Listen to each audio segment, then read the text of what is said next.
Isang hindi pangkaraniwang krimen ang naganap na nagdulot ng pagkabigla at kalungkutan sa Japan at England. Ang salarin na agad na nanguna sa wanted list ng Japan ay naglakas loob na baguhin ang kanyang sariling hitsura upang itago ang kanyang tunay na katauhan sa mundo. Ang ating kwento ngayon ay magdadala sa atin sa Japan, ngunit ito ay nagsimula sa Coventry, isang lungsod sa England. Ang Coventry, na matatagpuan sa West Midlands ng England, ay kilala sa kanyang medieval cathedral. Sa kasamaang palad, kilala rin ito sa pinsalang dinanas nito noong ikalawang digmaang pandaigdig. Gayunpaman, sa mga nakaraang dekada, ang Coventry ay nakagawa ng kamanghamanghang pagbangon, umusbong bilang isang mahalagang kontributor sa UK's engineering sector. Sa magandang lokasyon nito na nagbibigay madaling access sa London, Birmingham, at iba't ibang bahagi ng bansa sa loob ng 2 oras na biyahe, ang Coventry ay isang lungsod na puno ng mga oportunidad para sa kanyang mga mamamayan. Isa sa mga residente nito ay si Lindsay Hawker. Si Lindsay Hawker ay ipinanganak noong Disyembre 30, 1984. Ang kanyang mga magulang ay sina Bill at Julia Hawker. Nagkaroon siya ng masayang kabataan at lumaki kasama ang kanyang 2 kapatid na babae, sina Louise at Lisa. Nag-aral si Lindsay sa King Henry VIII School at kalaunan ay nagpursiging makakuha ng degree sa biology sa University of Leeds. Siya ay naging mahusay sa academics na nagkamit ng first-class honors noong 2006. Hindi lamang seryoso si Lindsay tungkol sa kanyang hinaharap na karera, ngunit popular din siya sa kanyang mga kasamahan. Maraming magagandang bagay ang nangyari kay Lindsay. Siya ay matalino, maalaga, mapag-aruga, at matagumpay. Subalit nagnanais din siya ng mga bagong karanasan bago siya magpatuloy sa kanyang master's degree. Kaya, noong kalagitnaan ng 2006, nag-isip siya ng plano. Nagpasya si Lindsay na kumuha ng isang taong vacation para mag-travel at magtrabaho. Naniniwala na ang pansamantalang break sa eskwelahan ay magbibigay sa kanya ng bagong pananaw sa buhay. Noong Oktubre 2006, nag-enroll si Lindsay sa Nova Teaching School at sumakay sa eroplano papuntang Japan. Ang Nova, ang pinakamalaking private English school sa Japan, ay nagre-recruit ng mga nasa hustong gulang sa buong mundo upang magturo ng Ingles sa Osaka at Tokyo. Ang matanggap sa Nova ay itinuturing na karangalan at swerte si Lindsay na makakuha ng posisyon. Pagdating ni Lindsay sa Tokyo, siya ay ini-assign sa Kaiwa, isang distrito sa Edogawa Ward ng Tokyo. Agad niyang nakita ang kaginhawaan at kasiyahan sa kanyang bagong kapaligiran na napakalapit lamang sa Akihabara na 17 minuto ang layo at 22 minuto mula sa Asakusa. Ang Kaiwa, na matatagpuan malapit sa Tokyo, ay nag-aalok ng maraming activities at atraksyon, kabilang ang pagkain, mga parke, shopping, temples, at hindi matatawarang nightlife. Natagpuan ni Lindsay ang kanyang sarili sa isa sa mga pinakamagandang lungsod sa mundo at lubos na nag-enjoy dito. Nagpasya siyang lumipat ng kaunti sa silangan mula sa sentro ng Tokyo, patungo sa isang lugar na tinatawag na Chiba, kung saan ay para makatipid kumuha siya ng 2 iba pang guro na gaya niya na makakasama sa bahay para makatulong sa pagbabayad ng renta at mabilis silang naging magkakaibigan. Sa kabila ng kanyang exciting na buhay sa Tokyo, madalas na namimiss ni Lindsay ang kanyang bayang pinagmulan. Mayroon siyang mapagmahal na pamilya, malawak na circle of friends at kanyang kasintahan na naiwan sa England.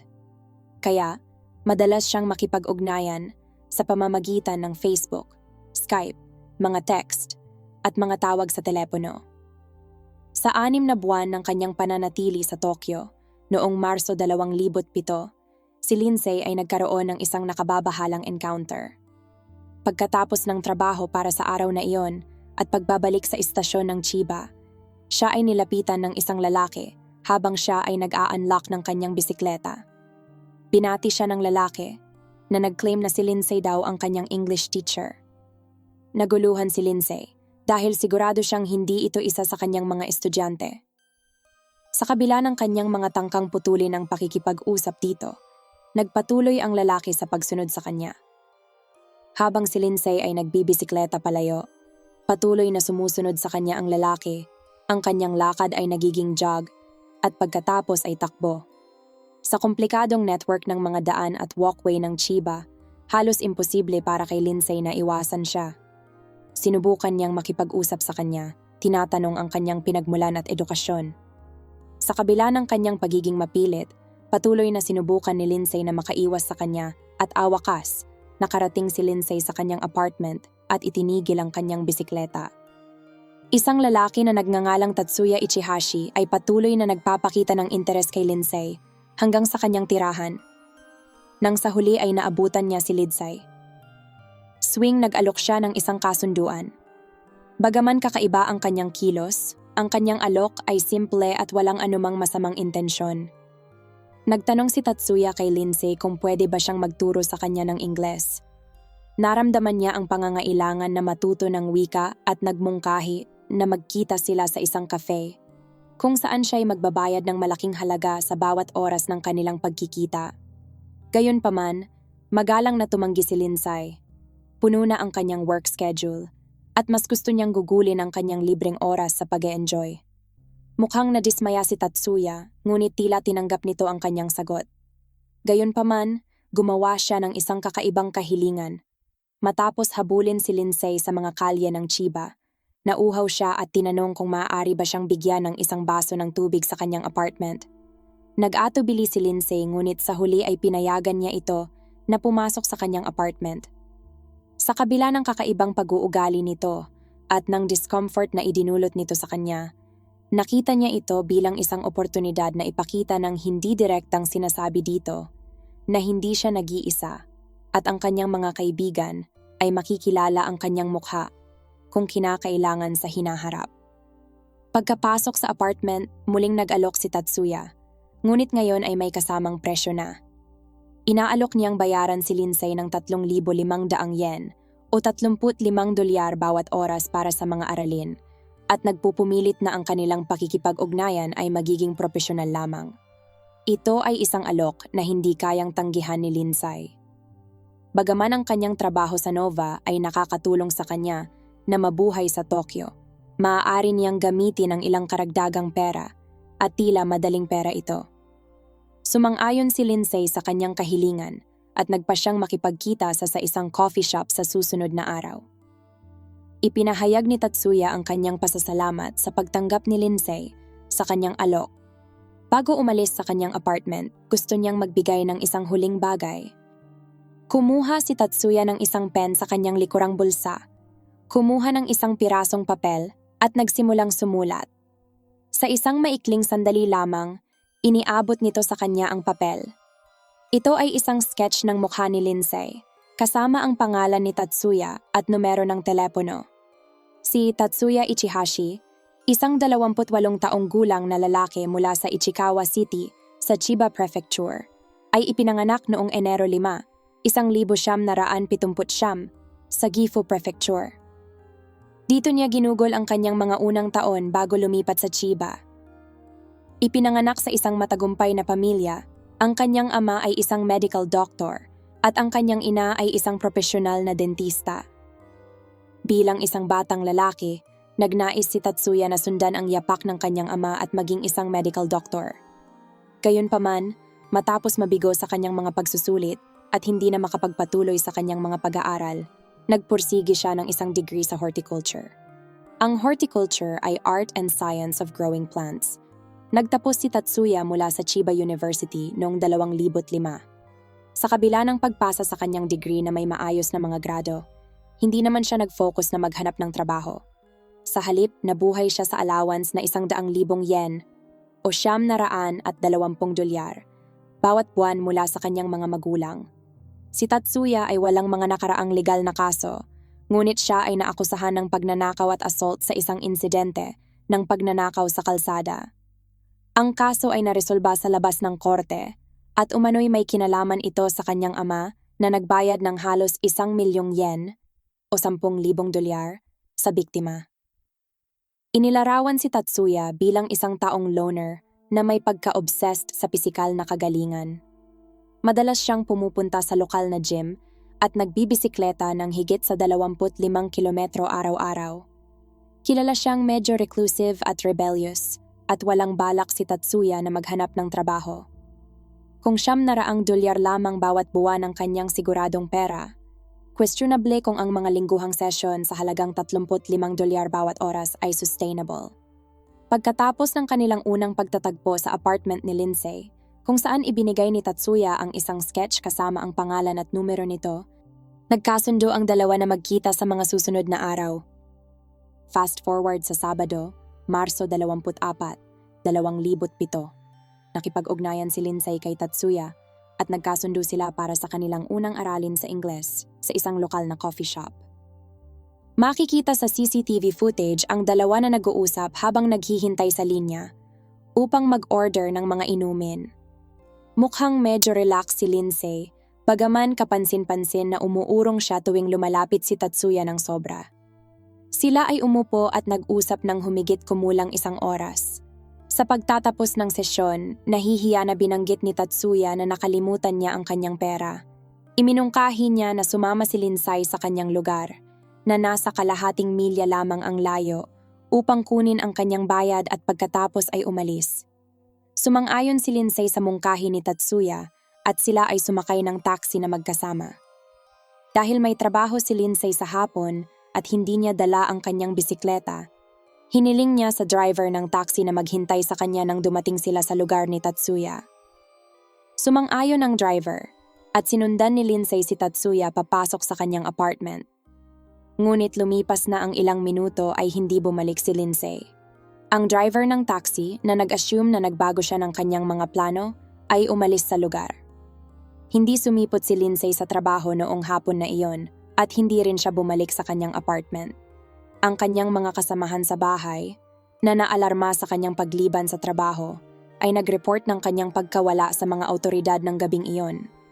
Habang ang Sabado ay nagiging Linggo at pagkatapos ay Lunes, ang pamilya at mga kaibigan ni Lindsay sa UK ay nag-aalala na tungkol sa kanyang hindi maipaliwanag na katahimikan nang siya ay hindi sumipot sa ikalawang pagkakataon sa trabaho nang dumating ang Lunes.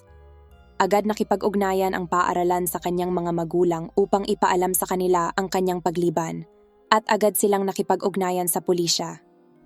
Noon lamang nagsimulang seryosohin ng pulisya ang pagkawala ni Lindsay. Sinimulan ng pulisya ang kanilang mga pagsisikap na maghanap sa tahanan ni Lindsay at ang kanyang mga kasamahan sa bahay ang unang na-interview. Sa kabutihang palad, mayroon silang suspek sa isip. Alam nila na nakipagkita si Lindsay sa isang lalaki sa isang coffee shop bago siya nawala at iniwan niya ang kanyang sketch sa apartment. Ito ang kanilang unang lead. Mga bandang 5:40 ng hapon, 2 opisyal ang ipinadala sa tahanan ni Tatsuya. Matapos kumatok sa kanyang pinto at walang natanggap na sagot, sumilip sila sa sala ni Tatsuya mula sa balkonahe na may tulong ng kanyang mga kapitbahay. Napansin nila ang isang tao na gumagalaw sa loob at napansin na inilipat ang detachable na bathtub sa balkonahe. Naghinala agad ang mga pulis na baka bihag si Lindsay sa loob kaya tumawag sila ng backup. Nang dumating ang 7 karagdagang pulis.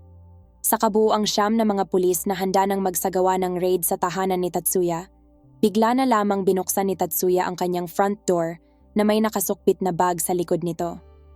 Sa isang sandali ng pagkakabigla, dali-daling nakatakas si Tatsuya sa mga pulis. Sinubukan nilang hulihin siya, ngunit nagawa lamang nilang makuha ang kanyang bag. Nakalusot si Tatsuya sa kanila at nawala sa makitid, nakakalitong mga pasilyo ng gusali. Dahil walang anumang radio equipment, nakatakas si Tatsuya sa mga pulis. Bigla na lamang nawala si Tatsuya sa pusod ng Tokyo City, parang basta na lamang naglaho sa hangin. Nang mag-imbestiga ang mga pulis sa bahay ni Tatsuya, sila'y nakadiskubre ng isang nakakakilabot na bagay. Natagpuan nila ang hubad na katawan ni Lindsay Hawker na inilibing sa detachable bathtub ni Tatsuya na kanyang inilipat sa balkonahe at pinuno ng halo ng buhangin at lupa. Natagpuan si Lindsay na halos nakalibing, na tanging ang kanyang kanang kamay lamang ang nakikita sa ibabaw. Siya ay itinali at tinakpan ng bibig gamit ang mga plastic ties at mga scarf at may mga pasa sa kanyang pang-itaas na katawan.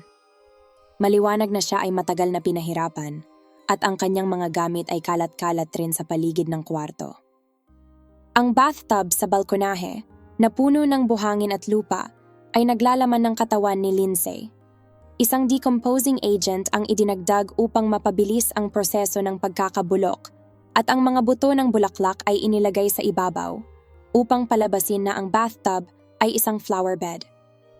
Ang mga buto ay sa kalaunan ay kukuha ng mga sustansya mula sa katawan ni Lindsay. Dagdag pa sa nakababahalang natuklasan, napansin na inahit ni Tatsuya ang lahat ng buhok ni Lindsay. Natagpuan din ng pulisya ang ilang wigs sa apartment ni Tatsuya na nagdulot ng haka-haka na baka siya ay isang crossdresser. Mabilis na nalaman ng publiko ang nangyari kay Lindsay at may mga chismis na baka pinatay ni Tatsuya si Lindsay para gamitin ang kanyang buhok bilang wig. Sa sumunod na umaga, opisyal na hinahanap si Tatsuya Ichihashi sa buong Japan. Nagkalat ang pulisya ng wanted posters sa buong lungsod, ipinakita ang kanyang mukha sa maraming news sites, at ginawa ang mga panayam sa sino mang maaaring magbigay ng kapaki-pakinabang na impormasyon. Ginawa ang mga raid sa mga lugar kung saan maaaring nakita ang suspek. Sa kabila ng mga pagsisikap na ito, nanatiling mailap si Tatsuya. Halos walang naiulat na nakakita sa kanya sa mga sumunod na linggo at lahat ng mga lead ay naging dead ends. Sa kanilang pagnanais na mahuli ang suspek, naglabas ang pulisya ng mga Photoshop na larawan ni Tatsuya na may suot na wigs sakaling nagpapanggap siya. Napatunayan ni Tatsuya na magaling siyang umiwas sa pulisya at ang kanyang pagkawala ay umabot mula linggo hanggang buwan at pagkatapos ay taon. Nainis ang pamilya ni Lindsay na bukod sa sakit ng pagkawala ng kanilang anak, kailangan nilang harapin ang pakiramdam na nakatakas sa hustisya ang pumatay sa kanya. Pakiramdam din nila na nagiging pabaya at walang ingat ang pulisya ng Japan sa kanilang mga investigasyon. Ang frustrasyon na ito ay nagtulak sa mga magulang ni Lindsay na mag-travel patungong Japan ilang buwan lamang matapos ang kanyang kamatayan upang personal na tumulong sa pagpapalaganap ng kaalaman tungkol sa pumatay kay Lindsay. Nakipagkita pa nga ang kanyang amang si Bill sa mga miyembro ng mafia ng Japan, ang Yakuza, sa isang bar. Nagbigay siya sa kanila ng 2 bote ng whiskey bilang regalo para humiling ng kanilang tulong. Habang tumatagal ang panahon, lalong nadadawit sa kontrobersya ang pulisya ng Japan. Ang pagtakas ni Tatsuya Ichihashi sa kabila ng presensya ng 9 na pulis ay nagdulot ng maraming tanong. May mga alalahanin kung bakit inabot ng 1 buwan bago matanong ang mahahalagang saksi at kung alam ba ng pulisya na ang kanilang wanted poster ay nagtatampok ng larawan na 7 taon ang nakuhanan. Humantong ito sa tensyon sa pagitan ng pulisya at ng pamilya ni Lindsay Hawker na nagdulot ng pansin mula sa media ng Britanya at Japan. Samantala, nanatiling malaya si Tatsuya. Nagawang niyang magpagala-gala sa Japan nang hindi nahuhuli mula sa Aomori sa Hilaga hanggang sa timog isla ng Okinawa. May mga panahon pa nga na siya ay nanirahan sa isang concrete bunker sa isang liblib na isla upang makaiwas sa pagkakahuli. 1 taon matapos ang kamatayan ni Lindsay noong 2008 at sa buong 2009, si Tatsuya ay nasa Osaka, isang malaking port city na kilala sa modernong arkitektura, nightlife at street food. Sa panahong ito, siya ay namalagi sa mga internet cafe at nagtrabaho sa mga construction site. Nag-ipon siya ng pera para sa plastic surgery upang baguhin ang kanyang hitsura at maiwasan ang pagkakaaresto. Gayunpaman, nagbago siya ng kanyang hitsura sa pamamagitan ng self-mutilation. Pagtanggal ng kanyang mga nunal, bahagi ng kanyang lower lip, at paggamit ng sinulid para baguhin ang hugis ng kanyang ilong. Noong summer ng 2009, desperado na ang pulisya na mahanap si Tatsuya. Itinaas ng National Police Agency ang cash reward para sa impormasyon na magtuturo sa kanyang pagkakaaresto mula 1 milyon hanggang 10 milyong yen. Naglabas din sila ng pahayag na nagmumungkahi na sumailalim si Tatsuya sa plastic surgery upang baguhin ang kanyang hitsura at nagpayo sa mga tao na suriing mabuti ang mga pagkakahawig ni Tatsuya sa mga nakakasalamuha. Nagbunga ang kanilang mga pagsisikap noong Oktubre 2009 nang ipaalam ng isang plastic surgeon sa Nagoya sa pulisya na naniniwala siyang nag-operate siya kay Tatsuya. Pumayag si Tatsuya na kunan ng litrato bago at pagkatapos ng kanyang operasyon na ibinahagi sa pulisya at sa publiko. Nagdulot ito ng pagkabahala kay Tatsuya dahil sa mga bagong inilabas na larawan ay maaring maging dahilan ng kanyang pagkahuli. Sa katunayan, kinilala siya ng isa niyang kasamahan sa isang construction site sa Osaka mula sa mga larawang ito. Alam niyang kailangan niyang umalis sa Osaka at magtago ng mabilis. Plano ni Tatsuya na tumakas patungong Okinawa at magtago sa isa sa mga abandoned concrete bunker na matatagpuan sa liblib na mga isla. Noong Nobyembre 10, 2009, palihim siyang tumakas patungong ferry port ng Osaka. Matapos ang 3 araw ng pagtago sa isang mabagal na ferry patungong Okinawa, iniisip niya na sa wakas ay magiging ligtas na siya, malayo sa hustisya. Subalit bago pa man siya makarating sa bangka, kinilala ng isang port worker ang kanyang mukha at nag-alerto sa security. Mantapos lamang ang ilang sandali, nakaharap ni Tatsuya ang ilang mga pulis. Nang tanungin ang kanyang pangalan, inamin niya na siya si Tatsuya Ichihashi. Sa wakas, natapos na ang kanyang pagtakas sa batas. Formal na inaresto ng pulisya si Tatsuya Ichihashi at unang sinampahan ng kasong pag-abandona ng katawan. Binigyan siya ng 2 karagdagang warrant para sa pangahalay at pagpatay. Inabot ng 8 buwan bago siya harapin ng kanyang hurado. Nagsimula ang kanyang paglilitis noong Hulyo 4, 2011 at mula sa simula, tila tiyak na ang kinalabasan na humantong sa mabilis na pagpapasya. Ang focus ay kung paano paparusahan ng sistema ng korte ng Japan si Tatsuya. Bagaman ipinatutupad ng Japan ang parusang kamatayan, bihira itong ilapat sa mga kaso ng pagpatay sa isang tao lamang. Gayunpaman, malawakang na-ipublicize sa media ang kaso ni Tatsuya at marami ang nag-advocate para sa parusang kamatayan. Sa kanyang paglilitis, inamin ni Tatsuya na inakit niya si Lindsay papunta sa kanyang apartment, hinalay, at saka siya sinakal dahil sa takot na baka maalerto ng kanyang mga sigaw ang mga kapitbahay. Noong Hulyo 21, 2011, opisyal na hinatulan si Tatsuya Ichihashi ng habambuhay na pagkakakulong para sa pagpatay kay Lindsay Hawker.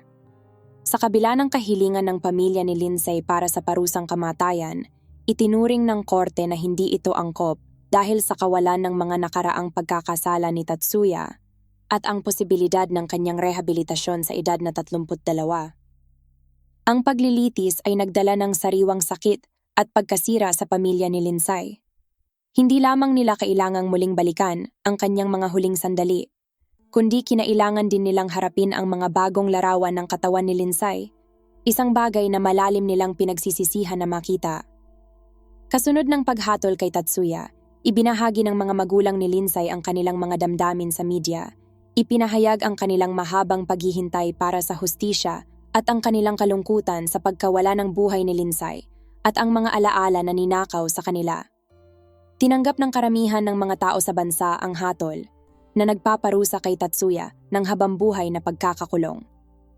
Tinanggap ni Tatsuya ang kanyang kapalaran, sumulat at naglathala siya ng isang libro bago ang kanyang paglilitis na nagpapahayag sa pagpatay kay Lindsay. Nakasulat sa libro kung paano siya nagtago ng 2.5 taon at ang mga hakbang na ginawa niya upang maiwasan ang deteksyon. Isang libro na pinamagatang Until I Was Arrested, ang iminungkahi na ibigay ang lahat ng royalties at kita sa pamilya ni Lindsay. Ang libro ay nakapagbenta ng halos 100,000 ng kopya sa buong mundo, ngunit tinanggihan ng pamilya ni Lindsay ang alok. Sa kabila ng kakaibang pagtatangka ni Tatsuya sa isang mabuting gawa, walang anumang bagay ang makakapagpawi sa pagkawala ng kanilang anak. Siya ay nasa gitna ng isang hindi pangkaraniwang paglalakbay sa ibang bansa na nagbibigay ng mahalagang bagong kasanayan sa iba. Sa kasamaang palad, ang kanyang kabaitan ay inabuso ng isang walang pusong tao.